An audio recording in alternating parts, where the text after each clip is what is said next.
Jack. How are you? Buddy? Good, thanks. So, Jack Doles is living proof that good guys don't have to finish last, right? We all have a little bit of an advantage in our relationship with Jack because we see him at our house every night. And so we are well acquainted with him, and he looks at us and going, "Who are all you people?" So, Jack, we're excited to talk a little bit about your journey and your role in the community and the role that sports has had in your life. And this has got to be a little bit unique for you because most every other year that we've done this induction ceremony, you're the one doing the interviews, not being interviewed. And then you've got that legacy, that connectivity to Warren, who we lost 20 years ago. And I know you've heard me say a lot of times, Warren gave us a great lessons in life and how to be positive. But maybe the best thing that Warren gave to us was he gave us Jack. So how are you dealing with all this strange feelings tonight? I'm way more comfortable in that chair. I'm almost tempted to send you down and I'll jump back and forth. Yeah. Joe said I should do that. No, that would be weird. Let's start with Warren. I mean, he's the one that hired me, brought me here, and it was all because we were in a fishing contest in Ludington, and I caught a bigger fish than he did, which is kind of funny because I won't touch worms. I don't like fish. I don't like to catch them. I don't like to eat them. And I reeled this thing in, but only after I fought it for like 10 minutes. And the guy said, "No, you got to click this thing on the reel. It's just getting away from you." So they're like, "Oh, thanks." So I pull the thing in, and then they take a picture of Ward and me with our fish. And when the job opened up, I sent that picture. And Warren said, "That's why you got the job." But what a beautiful man he was. And to be able to sit there and watch him every day when I went into work, on the phone with upset viewers who we missed their child's game, or he said something that offended somebody, rarely, or just calling to ask him to represent them or speak at a thing. And he was just yes, yes, yes. And he just had a great heart for servitude and for this community. And I couldn't have learned from anybody better there. You've done such a great job in following a legend that really kind of now what we're saying to you that I know makes you a little uncomfortable, you're kind of a legend yourself, Jack. In my mind, yeah. This is my first Hall of Fame, probably the 20. When I was a kid, I had myself in Cooperstown and Canton in the NBA Hall of Fame. But I was, I never made it. Yeah. But I'm so blessed to have a job that I just thoroughly enjoy, and I go to work and I see a lot of colleagues here today, and you guys, thanks for showing up. It's a fantastic place to work. So we read your resume of the body of work of Jack Doles, and it's for what most of us, it would be our bucket list. It's like, oh my gosh, if I could name off 5 things that I really want to do before I kick that famous bucket, well, let's go to a Final Four, let's go to a World Series, let's go to the Super Bowl, let's go to the Olympics, let's go to the Stanley Cup. What else? You've been to every one of them. Yeah, but it's funny now. You're seeing people from Michigan State when I show up at a Final Four going, "Oh no," or Michigan, "Oh no." I've become the cooler. Because, I've covered the Tigers in some World Series and they didn't win. covered the Red Wings in the Stanley Cup final. Of course, Pittsburgh Penguins are the ones that hoist in the cup. Larry was there for that final one. So I've kind of become the cooler where our athletes are not taking home the prize, but how fun it is to be there. I mean, some of my we get to be a fly on the wall. So when Lindsay Tarpley was on her first Olympic soccer team from Portage, we went out to California. The station sent us out there, and she was on the team with Mia Hamm and Julie Foudy, all these legends of the game that had really brought women's soccer and women's sports to another level. And so Lindsay was the young gun on the team. So we got to sit down in a locker room with all of these legends and then Lindsay, and them talking about Lindsay. And then we get out to the Olympics, and Lindsay scores the game-winning goal in the gold medal game against Brazil. And I'm right there on the field, and they're running around with the American flag draped over their shoulder, and the joy you get to see there is, you never get to see that kind of joy. And then you get to hear them sing the national anthem. It was the most off-key version I've ever heard, but it was beautiful. It was so loud. And then they invited us to go to the USA House for the party afterward. And to just sit there and just see that joy and the celebration and just stand back and watch it was pretty amazing. And then you talked about the thrill of agony or thrill of victory and the agony of defeat. Martin Bonesayer was a guy that I got to cover in Sydney. He was a judo athlete from Kalamazoo, and he's one of those guys. He's on like a cereal box and looks like George Clooney, and he's, I was going there, I figured this guy, of course he's going to win the gold medal. But 30 seconds into his match, he tried to move, got put on his back, and he got knocked out.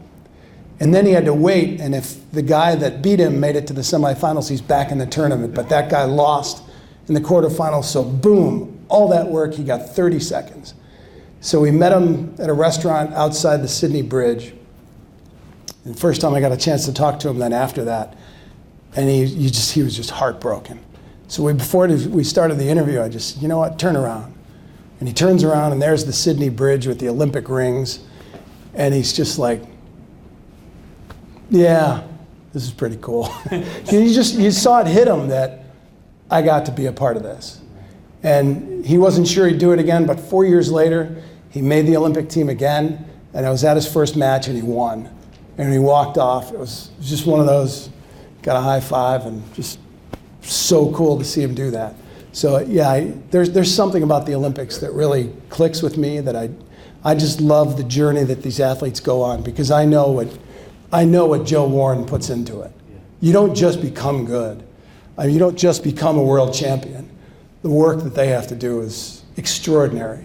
The wrestlers and watching Floyd Mayweather in a gym, you should see that guy work out. Whatever you think of Floyd, I've never seen an athlete, never, put in a harder work, harder than him in a training session when he's getting ready for a big fight. It's amazing. You wonder why he surrounds himself with all those people.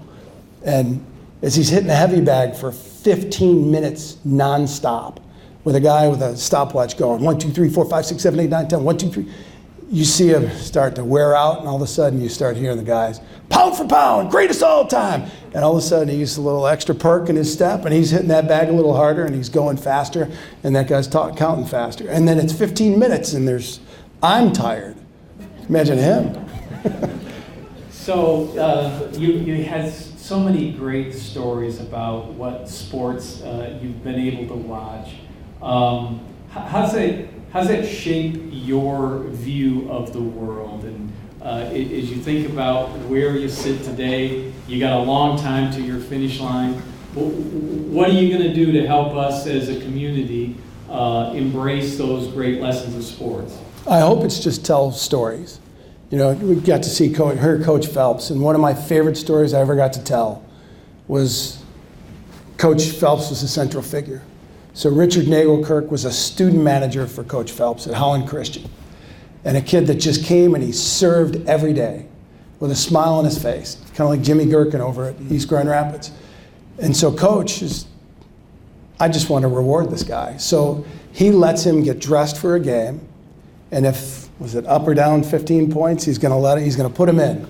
And they're playing Detroit Country Day, and they're not winning, and he puts Richard in, and he gets a shot off, gets blocked, gets another shot. And then at the buzzer, Richard hits a three-pointer, and they lose by 15 points, and the crowd storms the court. And it was amazing to just see the impact that made. And then as the years went on, you saw more and more and more stories like that from around the country on SportsCenter. And I firmly believe a lot of that has to do with Coach Phelps, because great ideas are often stolen and taken. And you got to roll with it. And that was a beautiful idea. And you just saw somebody get rewarded for their servitude. And, Richard called me 2 days ago. Hey, Jack, it's the 20-year anniversary of the shot. Richard really likes publicity. And we'll probably do another story with him, but they're doing a chapel at Holland Christian.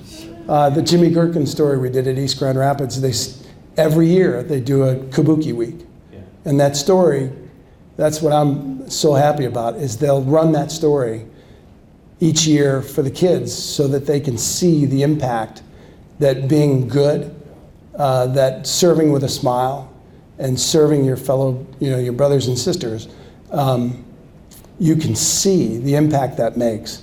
And so, I applaud East Grand Rapids for running that, but I take great joy in that. A lot of stories we do, you air once and it goes on a shelf, never to be seen again. But when a story lives on like that and has a lesson like that, I love that. That's what I take great pride in. So you've got a few people here tonight, your family and friends and colleagues that are here to kind of celebrate your induction. What do you have to say to those folks?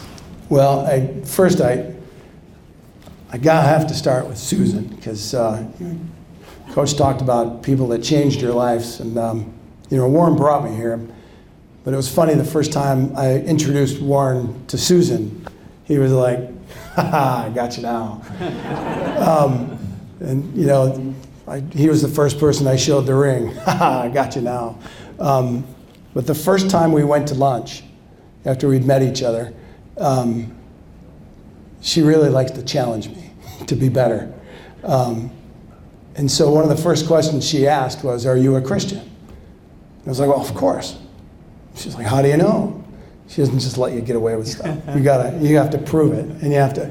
So I came here, I was kind of a knucklehead and young and immature, and she put me on the right path.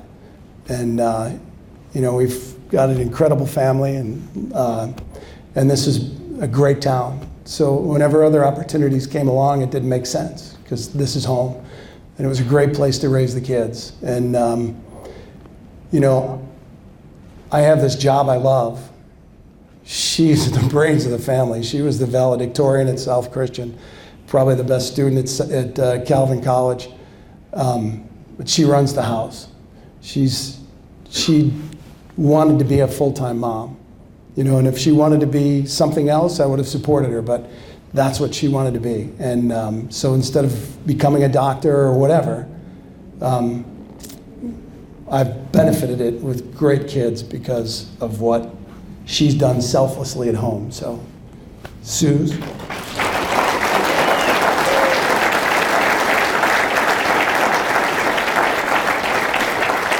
I probably should have FaceTimed our daughter Julie for this. I forgot. She's the one that couldn't be here tonight, but Kelly and Tommy both came in from out of town. And our little guy Jimmy and Susan's mom and Warren are here, and so many colleagues from Wood TV. I mean, I get to go to a place that doesn't feel like work every day. It's fun. There's great engagement that goes on. A lot of nonsense talk. It's a great atmosphere to be, and I don't know how much longer they'll keep me, but I hope at least they'll get Jimmy through college. We get Jimmy through college.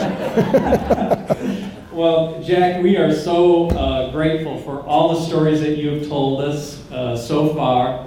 We look forward to many more years of your storytelling. We're grateful for Warren, that he dragged you here. We're appreciative for Sue for making you better, and we're so excited to welcome you into the Hall of Fame. So let's stand and cheer for the good guy, Mr. Jack Doles.